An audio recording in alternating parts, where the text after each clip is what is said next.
So just for everybody who keeps tabs on me, I've just clicked the record button. See, Gary? So my name is Sharon Whiteman. It's my great pleasure to be here every week with Diana and Gary and each and every one of you.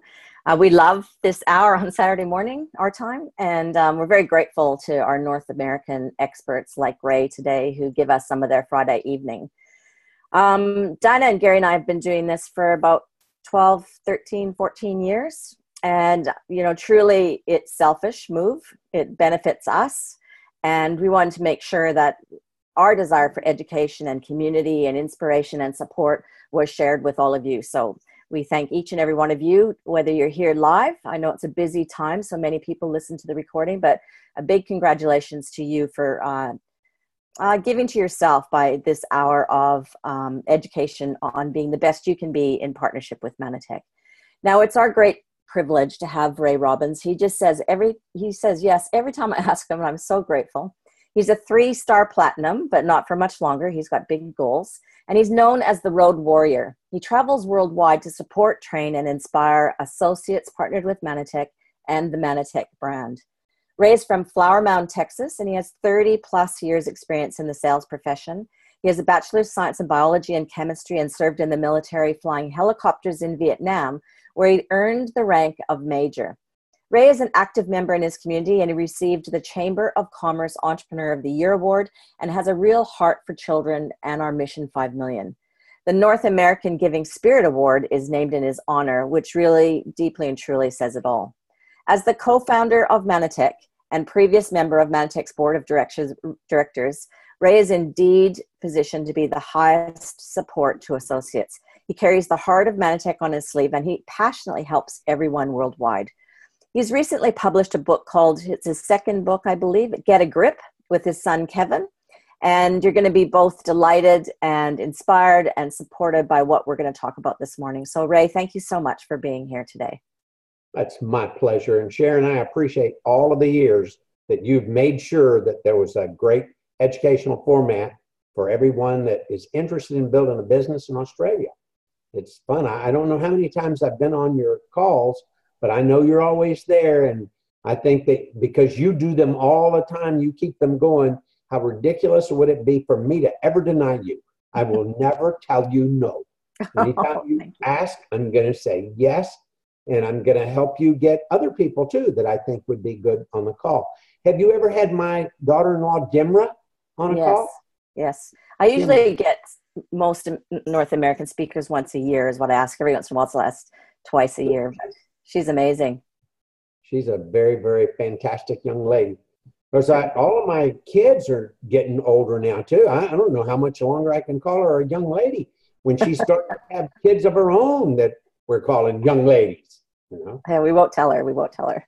Okay, don't tell her I said that. I'm delighted to be on the call, and I have thought of 4 different topics. I think that you probably told everyone what I'm going to talk about, but I'm going to talk about Get a Grip, the second book that Kevin and I released recently. I'm going to talk about ranking up and the culture of developing ranking up throughout your organization. I'm going to talk about the next leader level report. I think it's the most important report that we have ever put together in Success Tracker. And I'm going to talk about winning the incentives. I know that you too have incentive trips. All parts of the world have their own individual incentive trips. And I'm a big time believer in the incentive trips. And since my wife and I were just on the Alaskan incentive, and I really like what Diana said about it being like traveling through National Geographic, because it really is.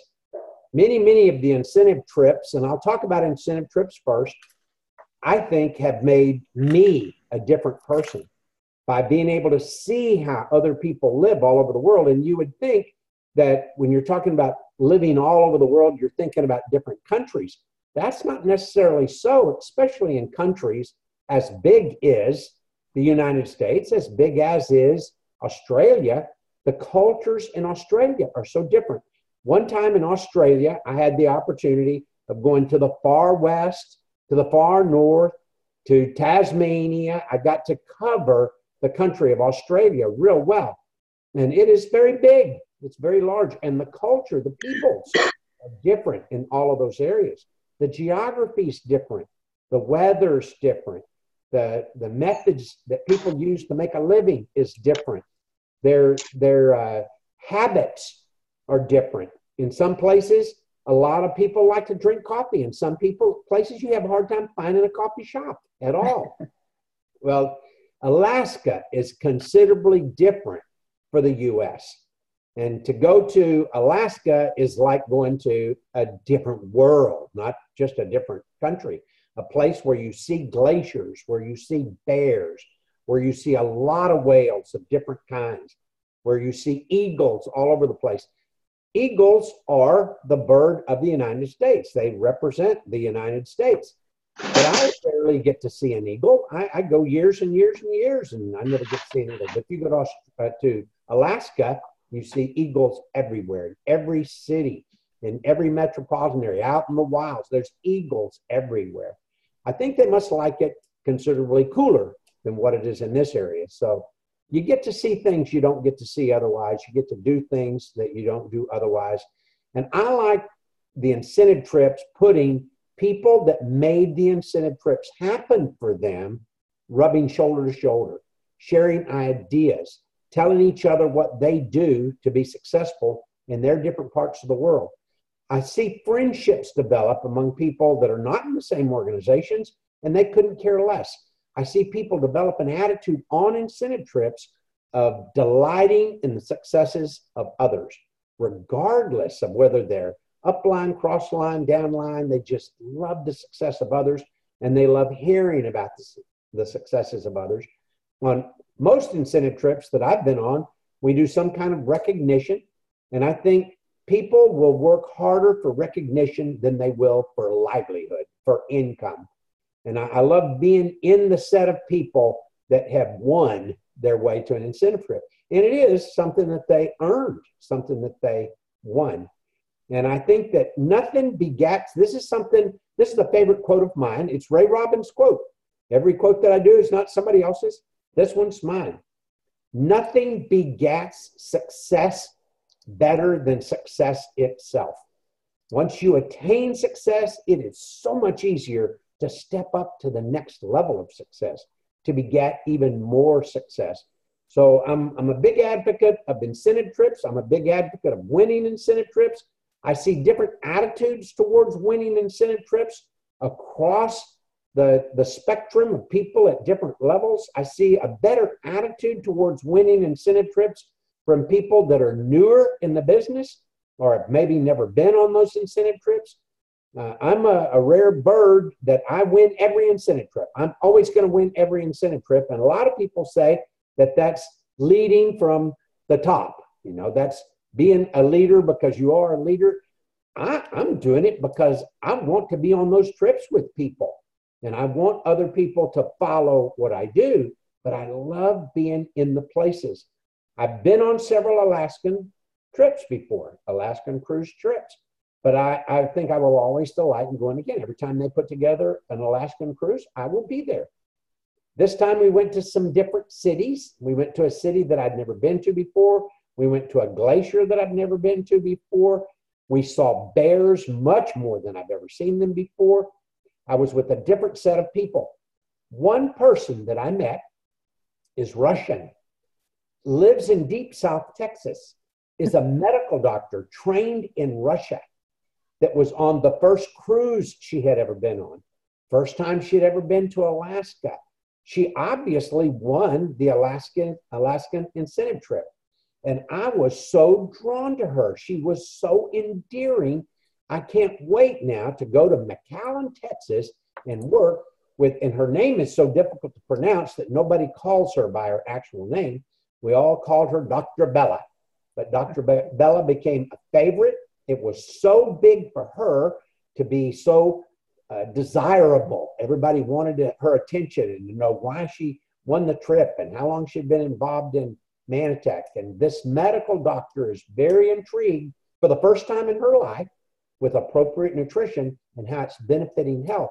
And to hear her enthusiasm talking to us like we weren't aware that this product was amazing for benefit. I had no idea that appropriate nutrition could turn things around that I've been trying to turn around in the health of people for years. In a matter of 3 months, I could see results that was taking me forever. And in some cases, results that I couldn't even get with allopathic healthcare.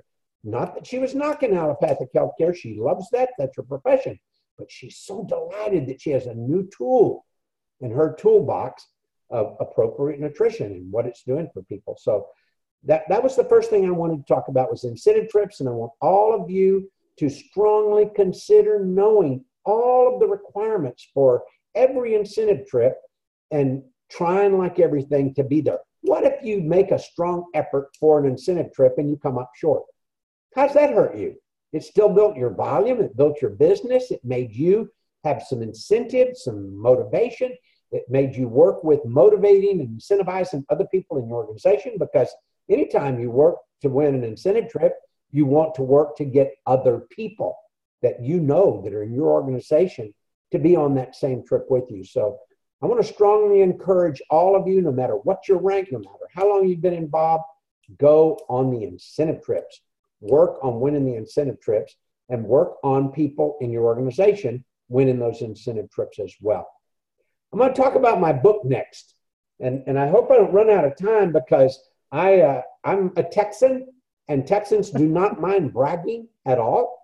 We've never minded, and I'm one of the best at it. I think that I am a very, very good person in a lot of ways, and I don't mind telling people so. I don't understand why people think that I'm supposed to downplay that. I've been ridiculously successful in life, and I want you to know it. And I think that I'm entitled to that as long as I'm extending that success to other people, as long as I'm telling people how I did certain things so that they can get there as well if they wish. So I'm begging you to not hold against me if I'm a bragging Texan. Texans think they must brag a certain amount of time to maintain citizenship.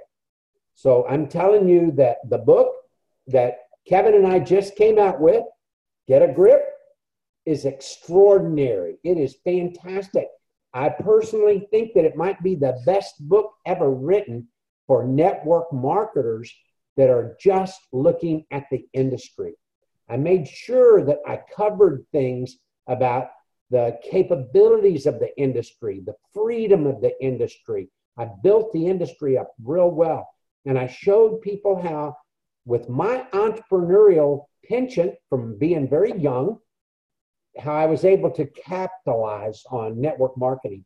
I really believe there is no other business that's as valuable as network marketing, that has the best risk-reward ratio. I have been in many conventional businesses. I have owned many, and I mentioned that in the book. I tell you many of the conventional businesses that I've owned in the past and that I own right now. And I give examples of those. Let me give you one. I have a very good friend who has been in the restaurant business for 35 years. I brought him into Manatech as he was going through a divorce. And he decided to give his 2 restaurants to his wife and to walk away from everything that he had done in the past financially. And then he was looking for something to do. And I said, join me. Come get into Manatech. Let me show you how to, I've talked to you about it for years. You know how good the products are. I've had you taking the products. You've just been a customer. Let's build a business. So I helped him build an income in Manatech with an income that far exceeded what he was making from the 2 restaurants that he gave up when he went through the divorce. But a couple of years into that, he told me, I want back into the restaurant business. So why do you want back into the restaurant business? The restaurant business has some demands that is not as peaceful. And he said, I really like working with brand new young people and teaching them how to have discipline, how to have some kind of drive in their lives, how to set goals in their lives. And I can do that in the restaurant business. He said, I'm making a supportive income with Manatech, but I want to get into the restaurant business. And so I said, okay. I said, are you asking for my permission?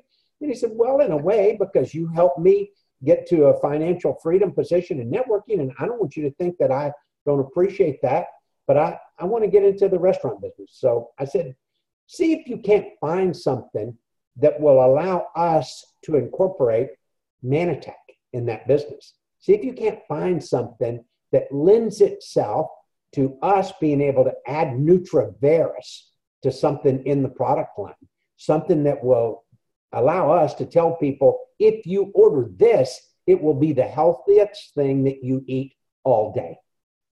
And he was able to make that happen. He found a franchise out of Tennessee that was not in Texas. And we decided that it was a viable model. It would work in Texas. He kept working with Manatech. He's still working with Manatech. He's at every Tuesday night live meeting. He's always at the Saturday trainings. He's always introducing Manatech to other people. He is running that restaurant right now.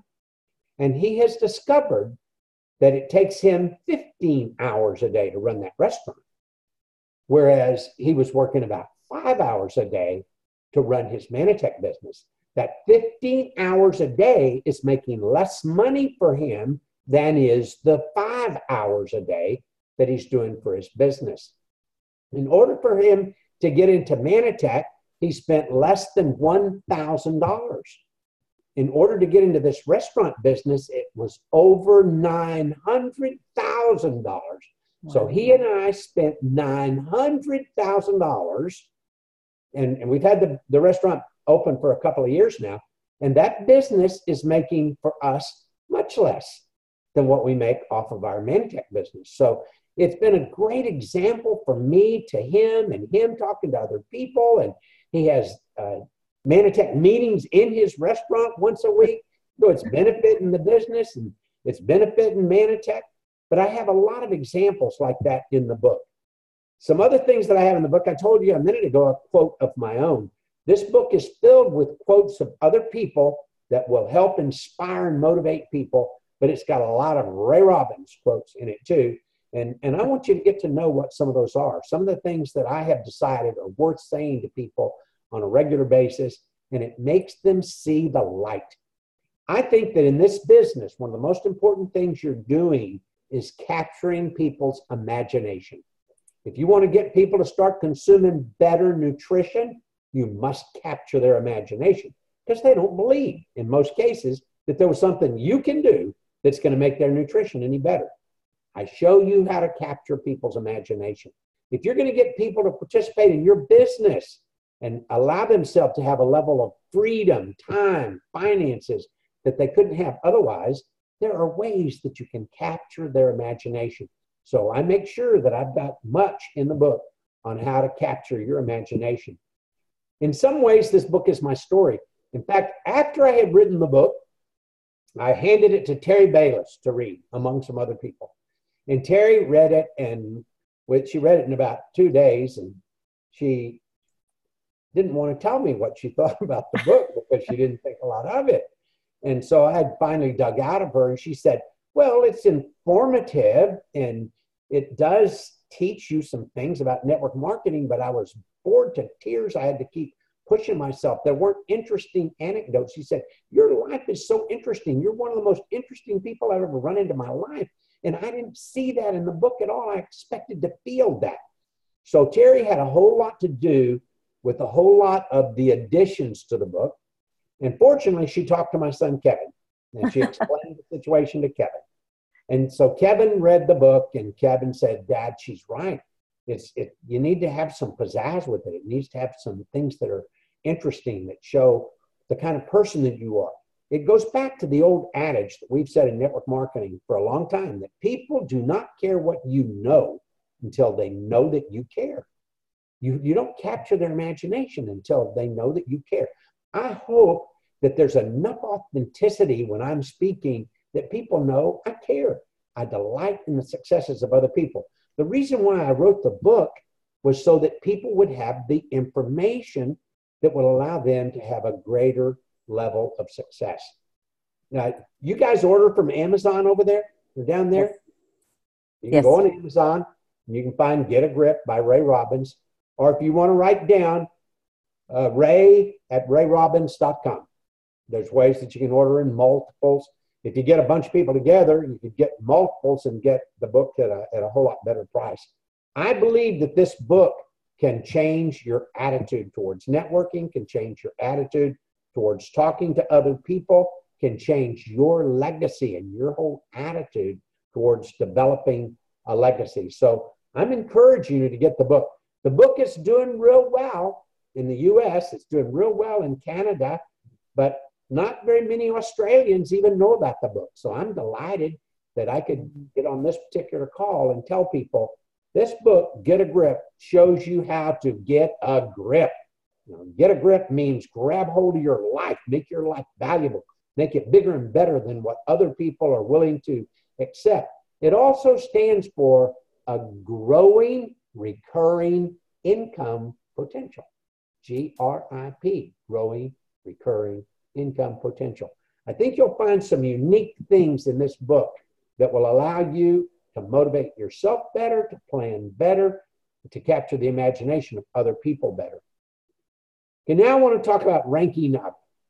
I said at the beginning of the call, some of you might have missed it, that when we were putting the new compensation plan together, since the company was almost 25 years old, they were designing the new plan where I would end up being whatever the top leadership position was going to be.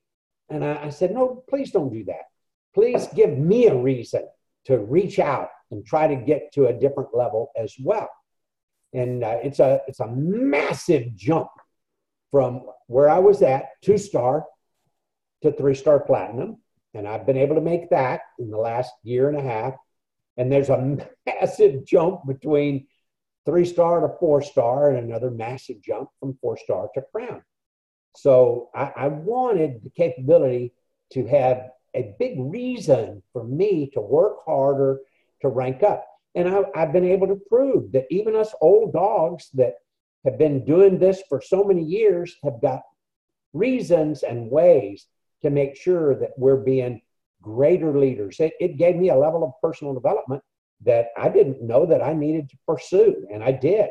And it's been exciting. It's been a very interesting time for me and a level of personal development at 70 years of age. I'm 72 now, so in the last 2 years, I think I have had a dynamic increase in who I am. And it's because I had another challenge put out there in front of me, and I see that challenge for so many others. Now, let me tell you what's the most valuable thing about ranking up. The most valuable thing about ranking up is what I just talked about. It's personal development. It's who you become. It's who people in your organization become. It allows you and everybody in your organization to understand the value of loving the success of other people. With this new compensation plan, if somebody beneath you ranks up, it does not bring your income down. It brings your income up. If your volume goes up, if your leadership level goes up, if their volume goes up, if their leadership level goes up, your income goes up as well.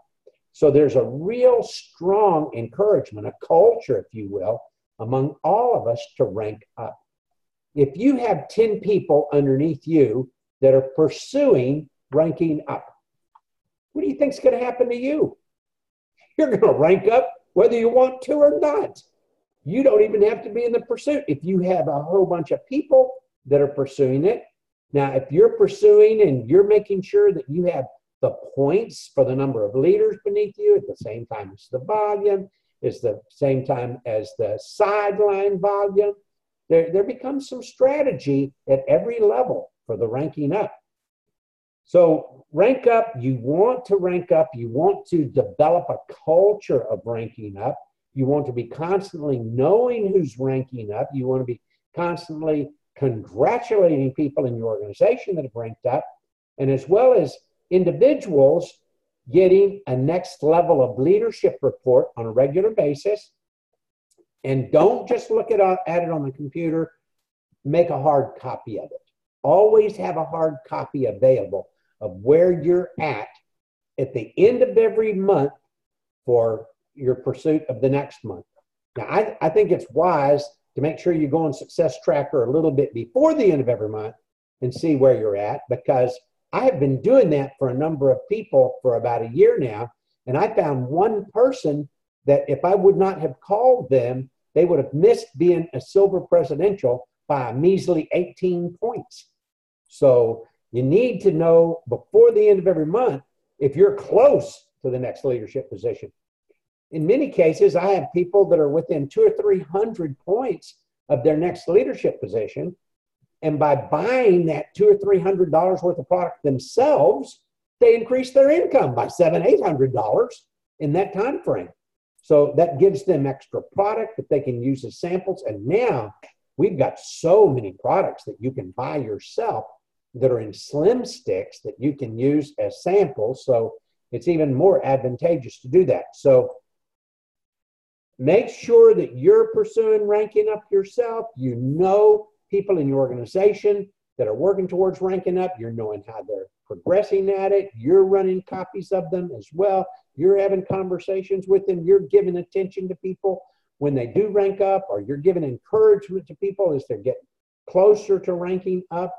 Be very, very familiar. Make sure everybody that's interested in this business to be very, very familiar with the next level of leader report and how to read that and what to do to get to the next level of leadership.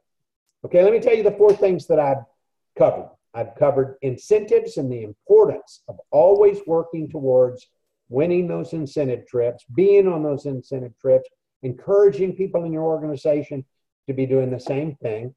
I talked about ranking up and developing a ranking up culture in your organization and how important the next level of leader report is in that particular aspect.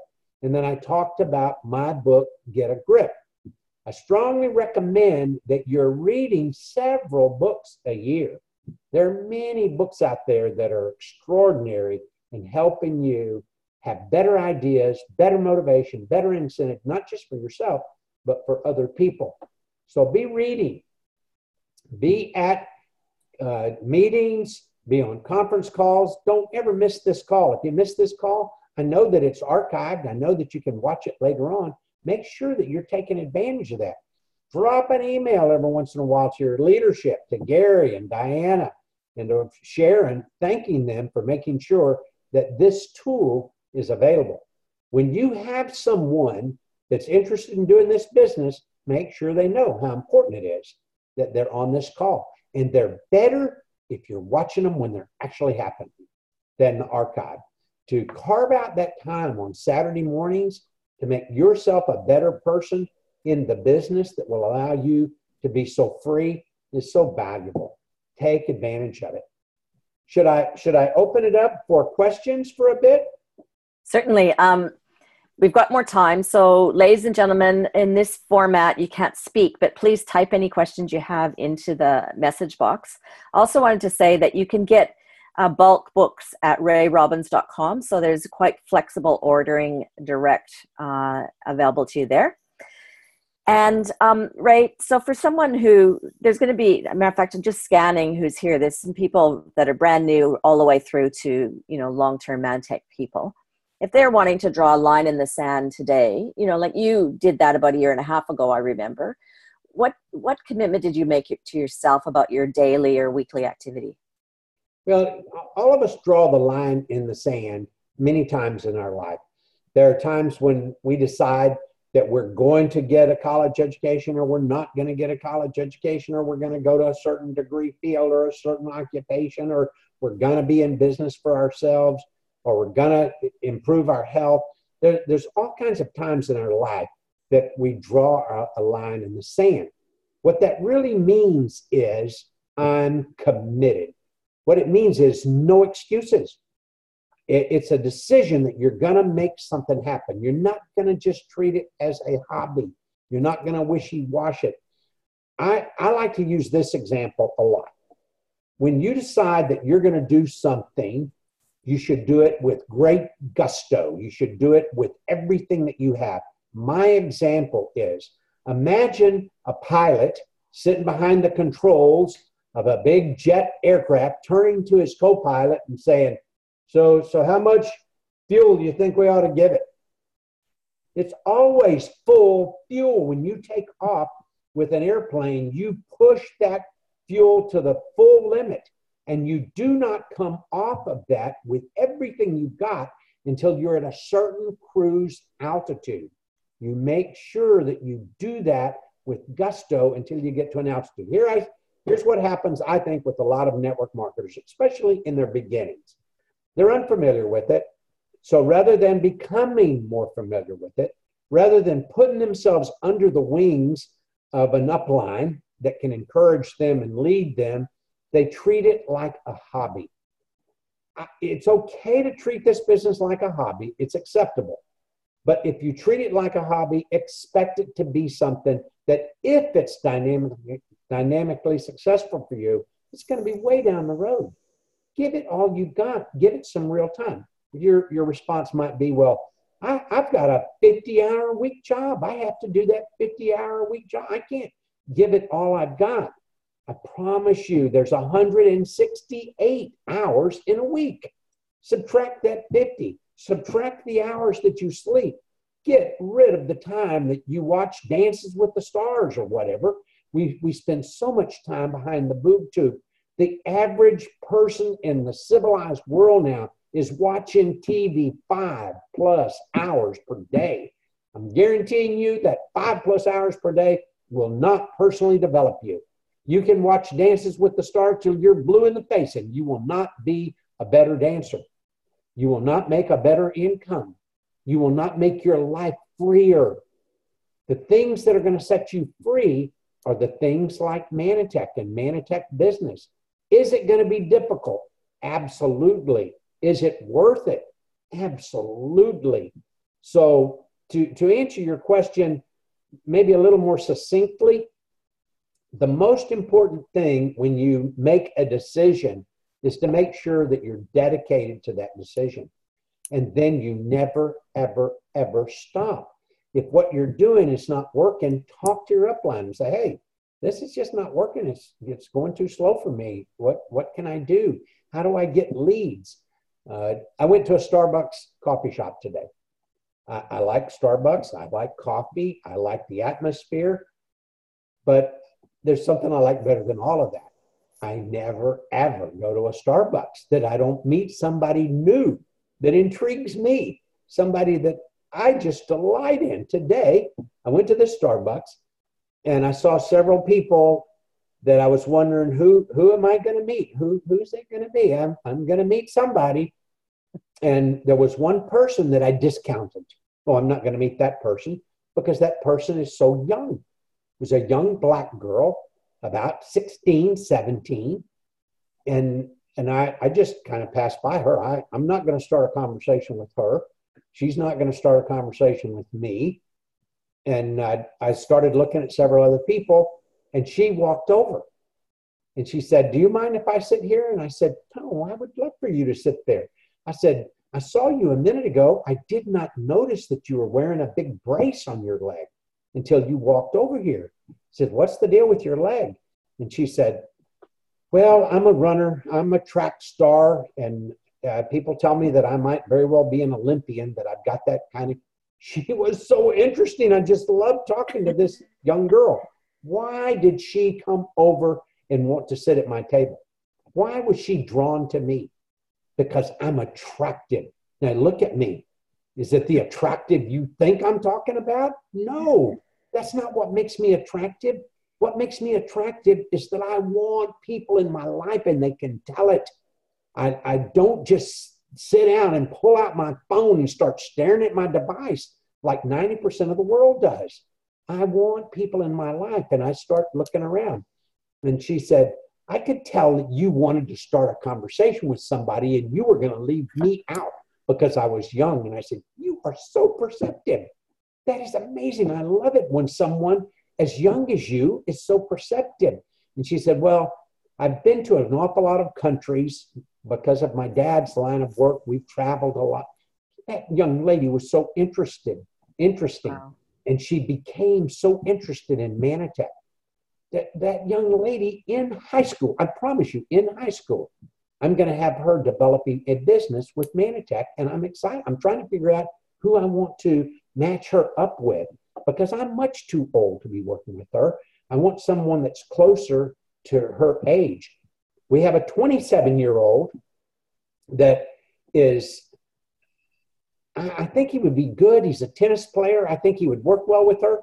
But she's so good looking and he's so good looking. I don't want to match them up. I'm afraid that might cause some problems. So I'm thinking of someone else that's our same sex, not too much older. She's about 21, something like that. And they would both be very new at the business. I love that.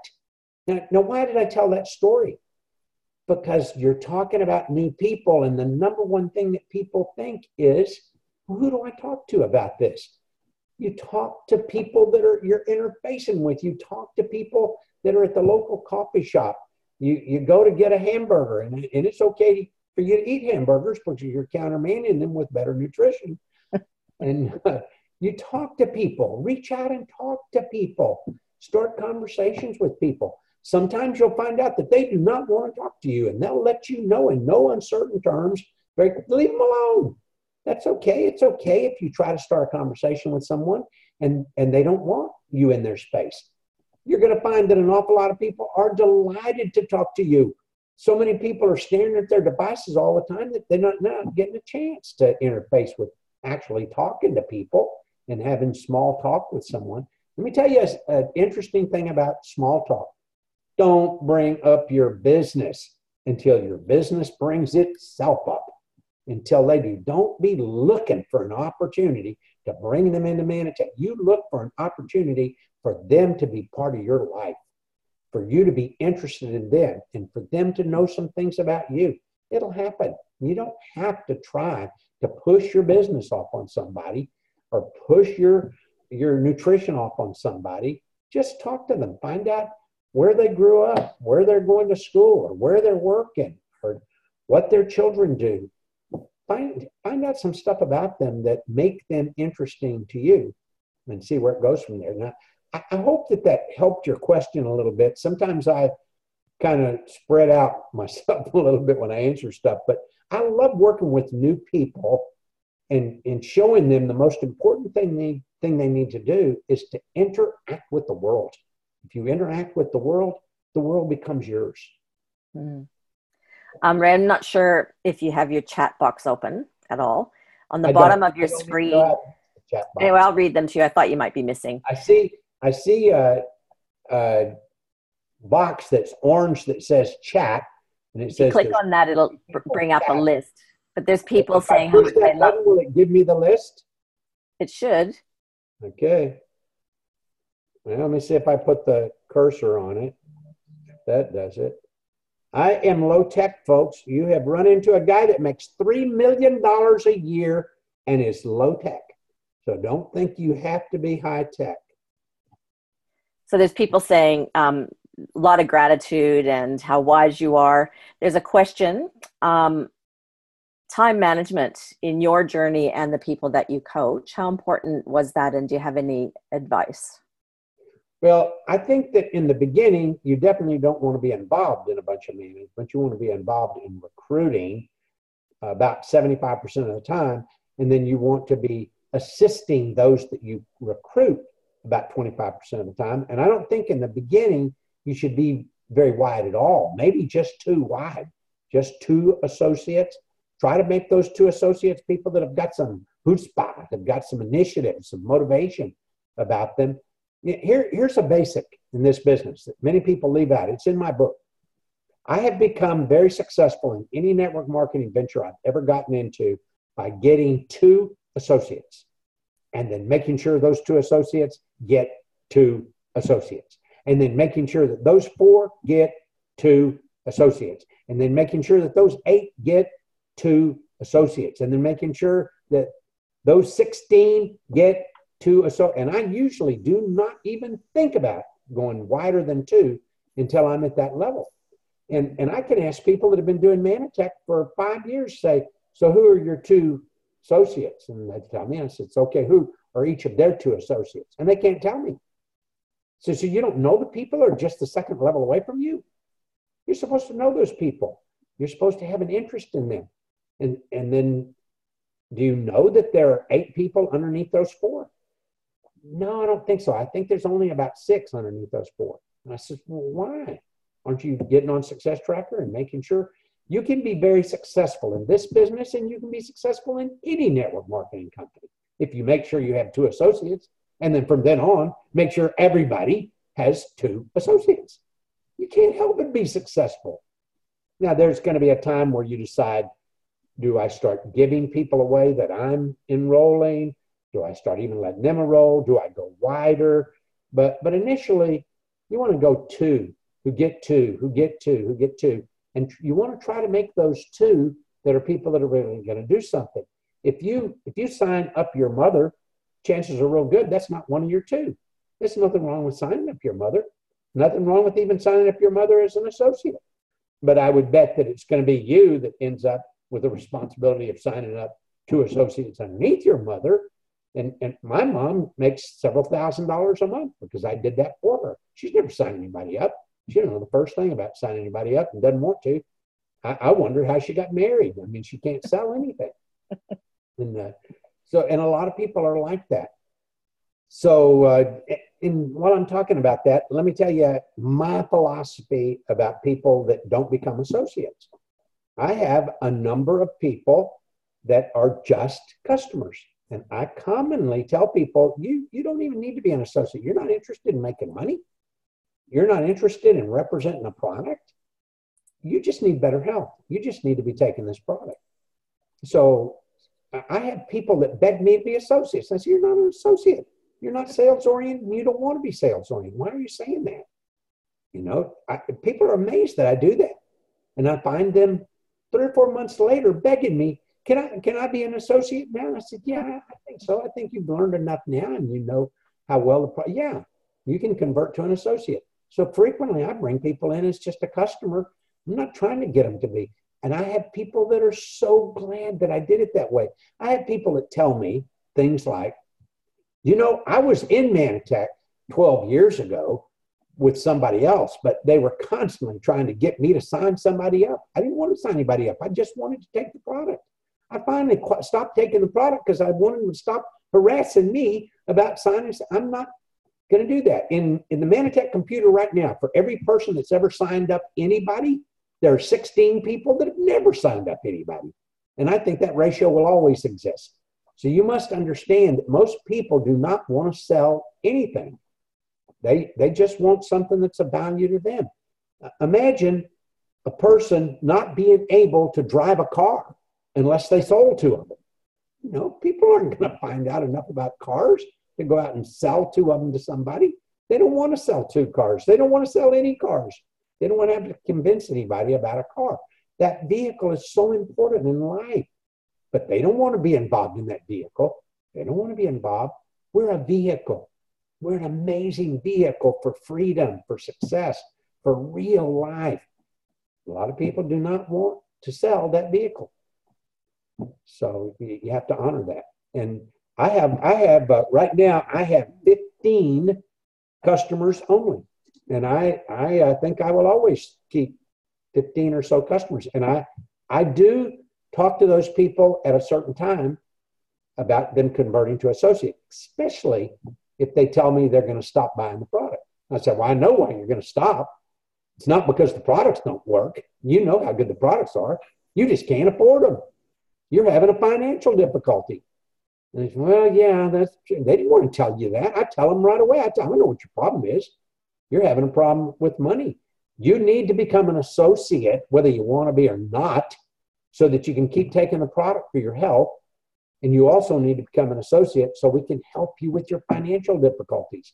So how much per month would get you out of your current financial difficulties? I said, man, if I could just make several $100 per month. I said, I can take you to several $100 a month so easy it's pathetic. You just have to have a better attitude. And if you don't have a better attitude, you deserve to be hurting financially. The reason why you're hurting financially is because that's how you've been thinking for years. Stop thinking that way. Let me do your thinking for you for a little bit. Let's build you a business that covers the cost of your product and makes you an extra $300 per month. I've got an answer to your difficulty. So I convert them and then I'll replace them with somebody else that's a customer. Okay. What's the next question? Well, I don't think there was another one in the chat, but did that answer the question about how wide do you go? Well, and another one is about time management. So people that are trying to squish Manatech into the rest of their life. What advice do you have for people? Yeah, I can answer that so easily, it's pathetic. There is no reason why everybody can't have several hours per day to do Manitech. All you have to do is eliminate the stuff that's not accomplishing a thing for you. And everybody has got so much time in their day where they're just fiddling, or they're just doodling, or they're playing games on their phone, or they're checking the weather on the phone. The average American now is checking the weather on their phone 25 times a day. You don't need to know the weather 25 times a day.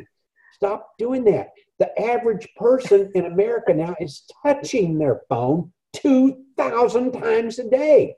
You don't need to do that. I'm telling you, the phone alone, the phone and the TV will give everybody enough time. You have to squish nothing. You just eliminate the time you're wasting on the television and the phone, and you'll have extra time. You'll end up finding, well, what can I do now to make my Manitech business hum? Because you're sitting there with nothing to do because you gave up all that stupid time you were spending on the phone or on television. I don't buy that excuse at all about squishing my time, because all I got to do is show people the things that they need to eliminate. I had one guy that developed a $100,000 a year income in 1 year by just giving up softball. He thought softball was everything to him. Softball didn't make him $100,000 a year. He decided a year later that softball had kept him from being successful in life because he loved softball so much, it had taken his life away from him. Give up something. I guarantee you there's stuff out there that you're doing that you can give up. Do you ever, Ray, have face on that particular subject? Yeah, I think that's probably good. It was John Laidler. He also said he also wants you to know that that young girl was attracted to you because you're a chick magnet. She's what now? She's a chick magnet? You're a chick magnet. That's why she... Well, I am a chick magnet, but it's not because of appearance. It's not because of having youth. It's not that kind of attractiveness. It's because I live life. You know, it might have made a difference that she witnessed how nice I was to the person that was helping me get my coffee at Starbucks. I'm nice to people, and people see me being nice. They see me being friendly, and it draws them to me. You've got amazing presence, right? Is that, when you're bringing new people in, especially, well, of any age really, do they feel intimidated and ever feel like they can't be you? So therefore, how do you help people? I even heard my son say that for a long time. You can't be a Ray Robbins. You can't be a Ray Robbins. And I took that as a compliment for a while, and then I took it, like you said, as maybe that's not a compliment. Maybe I'm running people away because they think they have to be overly dynamic to be successful in this business, and you don't. I teach people in the book, something that you're going to see is I teach people to appreciate and accept who you are. If you're not gregarious, if you're not outgoing, it's good to work towards that, especially in our business, but it is not necessary. I have seen people be successful in this business. I swear, I have a friend that this is what you see all the time. You see the top of his head. He is so shy, he can't even look at people. He's always looking down. Every once in a while, you'll see him catch a little look. He's so shy. He's doing real well in this business. He would prefer to come out of his shell and not do that, and he's making some progress at it. But I've been telling him for a long time, I said, accept who you are. You're a good man. You're headed to heaven. You live your life right. You just came from a very backward family that made you shy. And it's okay. Stay shy the rest of your life. You can work to get out of it, but accept who you are. That's amazing, Ray. I feel like you're in the sweet, well, you probably always has been, but anyway, right now, I just feel like you're in such a sweet spot of spreading the wisdom that you have to so many people. We've got someone here, Irene says that you're Ray by name and Ray by nature. So you're our ray of golden wisdom today. Oh, yeah. You are. I appreciate you saying that, Sharon. I really have reached a point in my life where people are very ready to accept my advice. I think it's a big responsibility, though, when you get to a certain age and you have a certain aura and people are drawn to you, you better be right with that advice. You better not be flippant. You better understand that that's a gift from God, that you've gotten to that place in life where people are going to respect you for a level of wisdom. And so make sure that you're doing your best to be wise and to pray for that wisdom every day. If there are a bunch of other people on this that have reached this stage in life, understand that there's a gift in being here. Just make sure that you're passing wisdom on to other people, that you're benefiting other people. I don't think that I deserve anything that I've ever received if I'm not willing to help other people have it as well. Ray, that's amazing. And, you know, one of the things that you started the call with was how proud of you are of your success and of everything you've accomplished, and you don't need to make that smaller or hide it. But at the same time, you coach people, and you've coached us this morning with such humility. And, you know, even... It's okay to admit that you brag if you demonstrate that you have humility. If you understand that what you've been given is a gift and you have a requirement to re-give, then people accept you being brash. They'll accept you being overbearing. They accept me being like a father to them or a grandfather to them if at the same time they can feel that love is there. I'm not doing this out of anything other than love and humility. And Ray, what would you like to leave Australasia with? I know you're coming back in a couple of weeks, so I think we might I might see if I can do a meeting format that'll probably confuse everyone, but we'll put some thought into what you want. But I think, you know, if people want some personal coaching and can put some thought into specifically what might help you, we can customize that call in a different way. So we'll talk about that. Whatever you think would work, you just let me know. I'll follow your lead. Gladly. Fantastic. So what would you like to leave Australasia with? I know Mantech's doing great things around the world right now. What would you like to leave us with today? Okay. Here's probably one of the things I leave people with the most. We all have things that we can do with our time, with our capabilities, with our talents. We all have to decide what the talents are and what we're going to do. And we all make good decisions and bad decisions.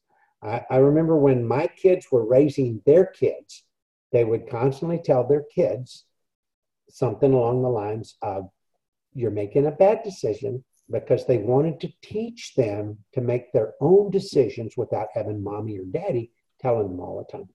Okay, here's the point that I'm making. Make your decisions. Don't require that other people around you advise you. All of you are bright enough to know that this Manitech vehicle is something that can give you financial freedom. Don't forego it. Make it happen. Now, I frequently like to say, when I'm talking about this particular subject, Ryan and Kevin will tell you that this is the thing I say the most, is force the issue. Make it happen. A lot of times I ask people, I say, so what are you doing in your life? What are you doing with your life? And they can't answer the question. I said, well, what do you want to do with your life? And they can't answer the question. I said, so you don't have any kind of a plan? You don't have goals? You don't have something that you want to accomplish? And then they'll start telling me some things, and then they start giving me excuses for it not happening. I said, so why in the world are you desiring that? If at the same time that you're desiring it, you're undermining it. Why are you programming yourself to not make it happen when you just told me you want to make it happen? Why don't you program yourself differently? Program yourself to, I'm going to make this happen. I'm going to force this issue. I'm going to find out what it takes to make this happen. I know that you guys have heard this example before. If you put a heavy chain and a deep spike in the ground around the leg of an elephant, within 3 days of that elephant pulling at that chain and not being able to do anything, it will stop pulling that chain. You can replace that chain with a little bitty thin rope and a little bitty wooden peg, and it'll never pull on it again. You have programmed that animal that they cannot do something. That's what we do to ourselves. We program ourselves to not be able to do something. But at the same time, we have the capability to desire it. I don't get that. Anything that I have ever desired, I make sure that I force the issue. Now, there's some things that I can't make happen and you can't make happen, and you have to realize that. I'd like to be 6 feet tall, and that's not going to happen. That never happened to me, and it never will happen to me. So you can't have an unrealistic desire. But if you know it's realistic, you know, and you know you can make it happen. So make it happen. No excuses. Make it happen. Ray, God bless you. Thank you so much. There's so much love for you in the comments. I think I'll paste them before I quit and send them to you by email. Okay. Thank you for being here. Ladies and gentlemen, next week it's a corporate call, different link.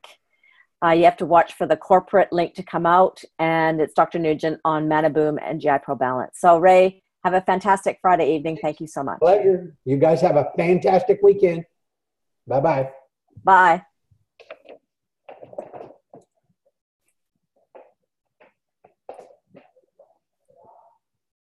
I don't know how to do that.